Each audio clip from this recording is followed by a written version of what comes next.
Assalamualaikum. So hari ni kita ada Honda Odyssey yang ni Abang Nata nak tukar dia punya bush lower arm. Untuk bush lower arm dia nak tukar depan dan belakang So yang ni dia punya trailing ambush. Trailing ambush kita nak press masuk yang heavy duty wing impact racing bush. Nampak tak bang dia punya getah? Ni getah bukan silikon bang getah.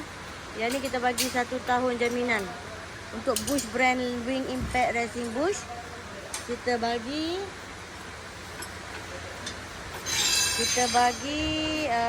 ni heavy duty. Okay, so yang ni untuk trailing ambush dia. So yang ni yang kecil je. Yang kecil dia. Okay, yang ni lower arm dia. Lower arm dia kita nak tukar yang heavy duty juga. Yang lain tu kita tengah buka lagi. Dia nak keluar dia punya trailing arm. Abang Dipen, ada apa ini hari? Sekejap, 5 minit saya mau ambil mic.